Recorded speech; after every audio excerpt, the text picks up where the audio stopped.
What's going on? This is Kevin Hope here with BallHer Hoops. Back again with another episode. Thank you so much for everyone that tuned in last time. Continue to watch those views go up. I love to see the people, especially interactions. Please feel free to comment, subscribe, of course, and like the video. I love doing this. This is great for just girls basketball as a whole. Somebody on Twitter said, are we just talking girls? I said, we only talking girls basketball on my channel and my Twitter. We don't talk boys basketball. And there's nothing against boys basketball. It's just we're giving our flowers to the girls right now. And that's what we do. A lot of big games happened in these last 2 weeks. So many high-level games that were big for the girls basketball in our community. Got a chance to get out to a couple games, saw North Mac and Vance play against each other, and which was a big game, hostile environment. I'll get a little more into that as we do the rankings. But I also got to see one-on-one prep play against North Mac yesterday at the MLK Queens Challenge by Prigion Events Management. Really good event, a lot of good games at the event. So that was a really good game. One-on-one prep really showed that they are a really competitive team against North Mac, even though they took a loss, but North Mac's a really good team to lose to. Looking at my upsets, 3-1 now in the year. Don't want to take too much credit, as that is just like, it comes a little bit of luck, but I also do my research. I look at teams and players and kind of do a little study. I'm not going to go too deep into it because that's a part of how I do my recruiting and scouting for games. But I knew that the recent one, especially with Northwest Cabarrus and Carson, I knew that game would be good. And it turned out that Northwest Cabarrus won that game. But let's get into Team of the Week. First team of the week goes to Myers Park. Only team of the week, my bad. Myers Park dominated win against South Mac. Didn't really expect that, honestly.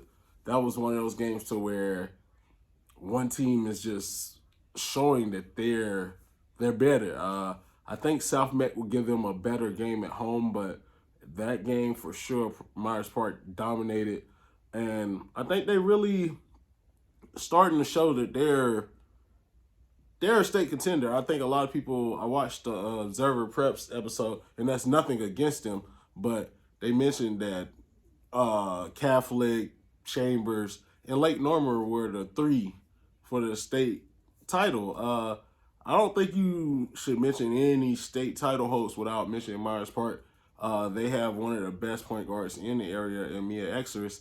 And then they have such a great supporting cast, and the coach Nelson is one of the best coaches in our area. So you got to be able to give them their flowers. I think they already have a great win over Chambers. Them beating South Mac the way they did, I think is huge. And then they beat Providence as well. So if you look at their schedule, they haven't lost to a single team in North Carolina. Lost to a team from South Carolina and a couple teams in Tennessee. And also, I think, a Maryland team. But overall, they've been really good. I love to see them play against South Mac again. I think that'll be a better game the next time.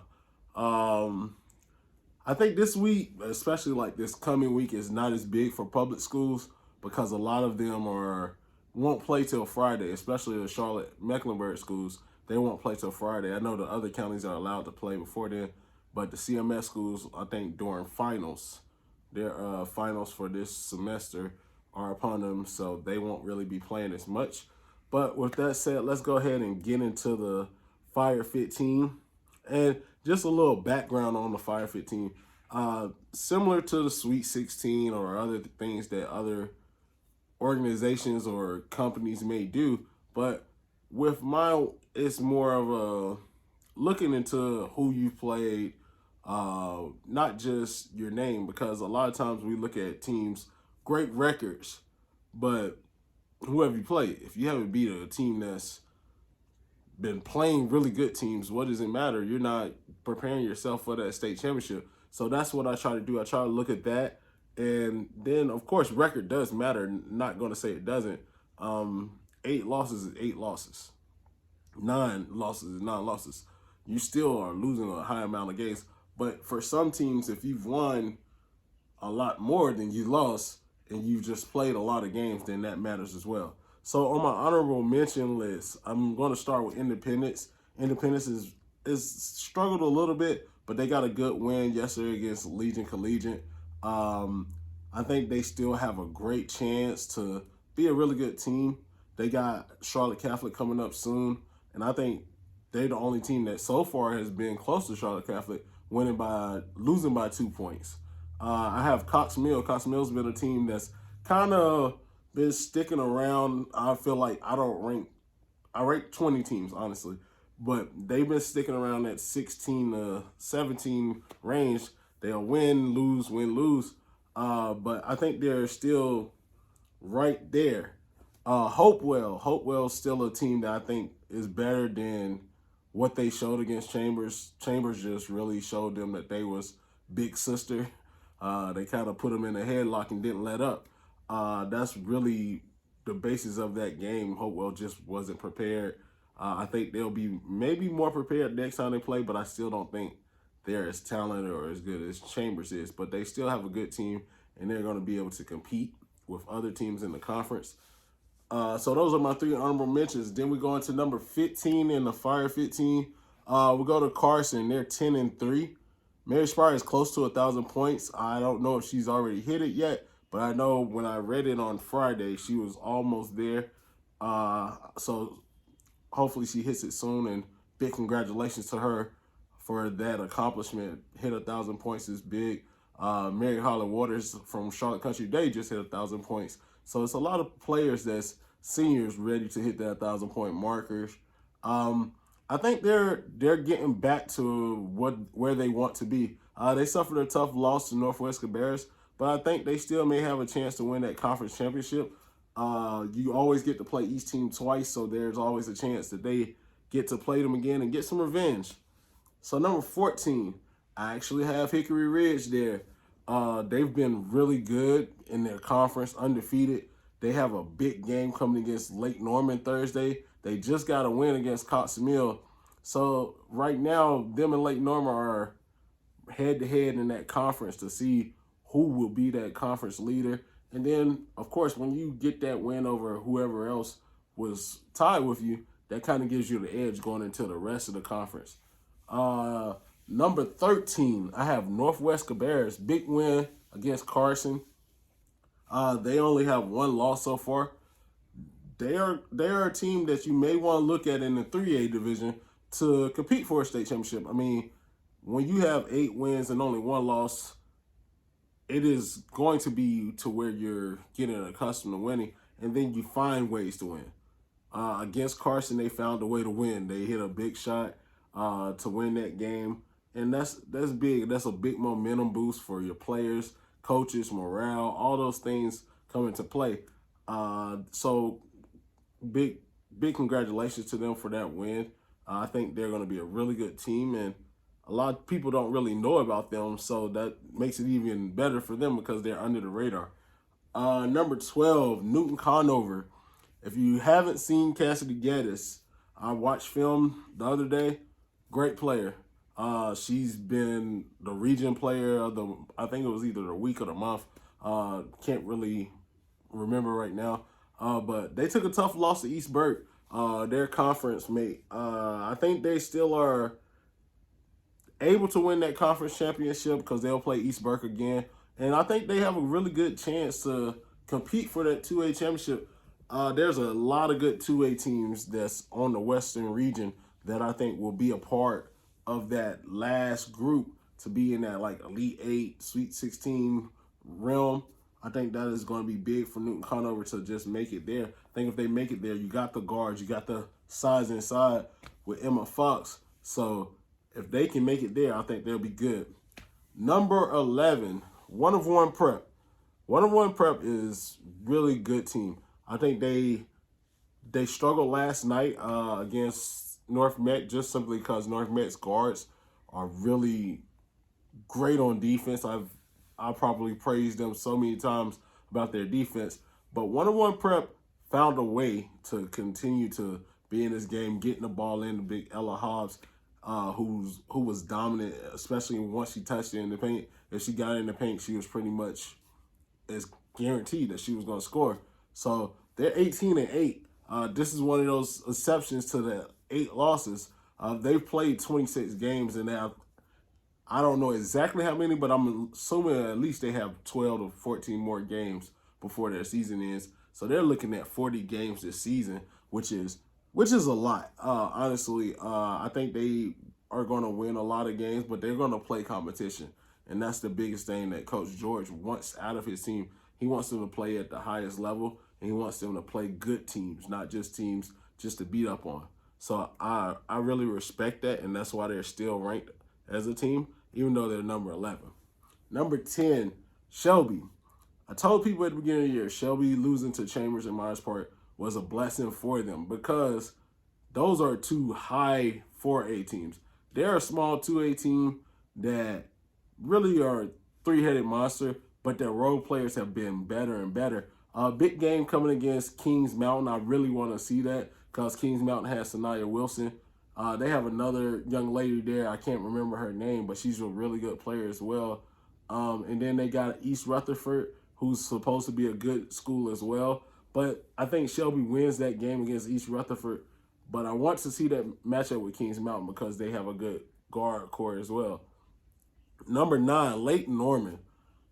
I had to go back and look at Lake Norman's losses. So their losses came to Julius Chambers, and they lost to another team. I think they lost to the Miami team. And then they also lost to, because I don't want to get this wrong, Watauga. Watauga's a really good 4A team that's probably one of the top teams in the area.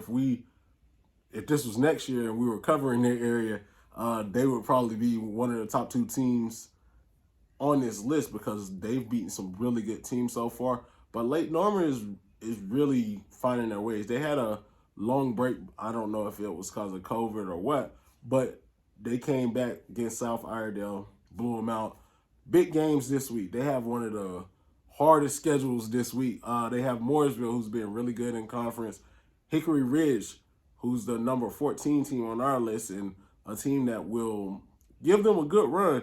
And then they play against Myers Park. Myers Park and Lake Norman should be highly contested. And I think it'll prepare them for the rest of the year. This week right here will prepare them for the rest of their season and hopefully get them to a good spot.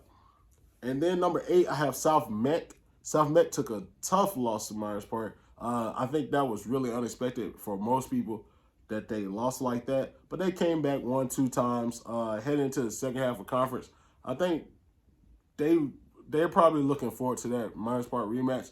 But I don't want them to look too far ahead because they still have other teams in conference that want to win those games, especially teams like Olympic. Olympic's a good team. They struggle at times, but they're still a good team. Number 7, North Mecklenburg, 14-2. I think the stock is now up, even after that loss to Chambers, because that loss was in a hostile environment, and they only lost by like 5 or 6 points. But then they got a big win over 101 Prep in a neutral site game. Nobody's at home. Crowd's not that big there. United Faith, it's only one side to the gym. And I think that's a big win over that team, and it gets them ready for the rest of the conference. And then they'll look forward to the playoffs. Number 6, Providence Day. Providence Day has lost 2 games this year. One was by 1 point, and if I'm not mistaken, the Cannon loss was by 2 points. 2 or 1 point. But that's like a combined less than 5 points in their 2 losses. That's a tough team.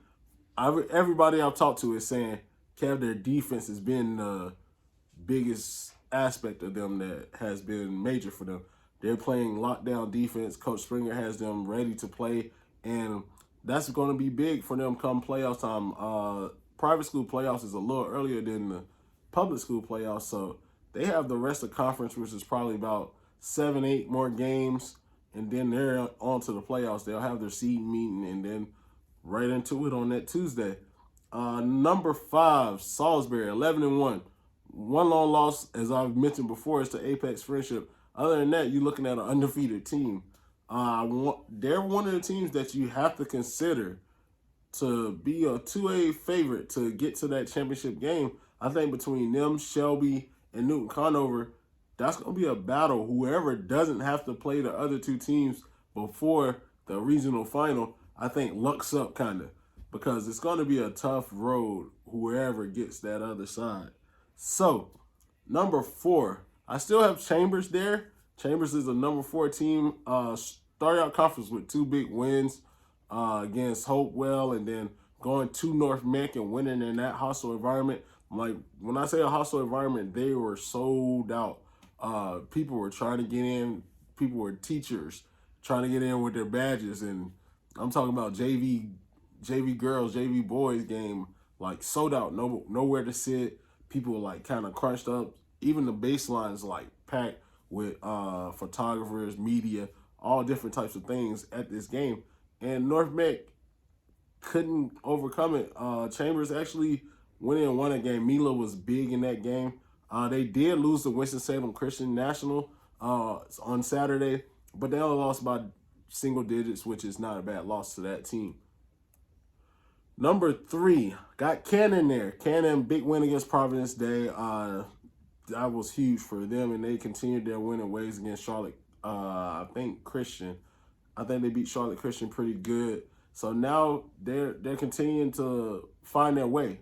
They found a good little steady pace to go at, and they're winning games. And they're not, like I said before, they were battle tested. So now they're at that point to where, all right, so now all of those things are like in a mixing pot, and we're putting it together, and they're going to try to compete for that second conference championship in a row. And then, of course, they want the state championship.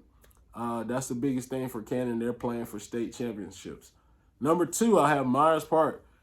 After beating South Meck by nearly 40 points, this team has proved they belong as one of the contenders for the state championship.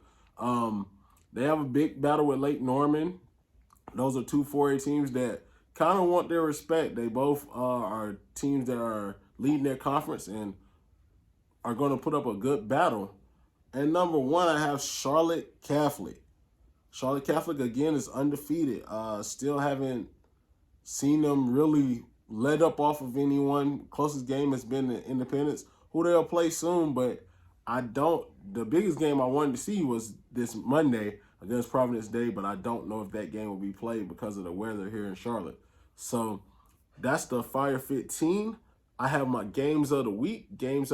First game, Lake Norman versus Myers Park. I think this is a matchup of 2 4A teams that look to cut down the nets in March. Great guards on both sides, which will make this game a must-see. And then I have Charlotte Catholic versus Independence. Rematch. These two teams is going to be good, just as the first. Remember, Charlotte Catholic only has 1 single-digit win this year, and that was against Independence. Even though that was at Independence and this one will be at Charlotte Catholic, I think that'll be a really good game. High major players all over the floor. So let's see how that'll go. Got to go with my upset of the week. I mentioned this as a game of the week, but I have Lake Norman, number 9, over number 2, Myers Park.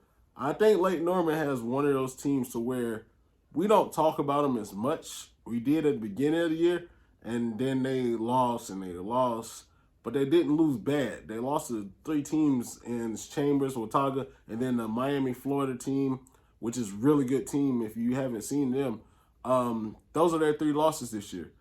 And you're talking about 2 of the top teams in 4A, and then a Miami team that's really good. So I want to see this game because I think Lake Norman is going to pull off that upset. I think Myers Park is a good team. If Myers Park wins, it's not a surprise to me. But I do have Lake Norman beating them this week. But for right now, that's all I have. Please don't forget to like, comment, and subscribe. I appreciate everyone. This has been great. Get out to these games and support the girls. Don't just wait to come to the boys' games. The girls are putting on shows just as much as the boys. So thank you for listening, and I'll see you guys next time.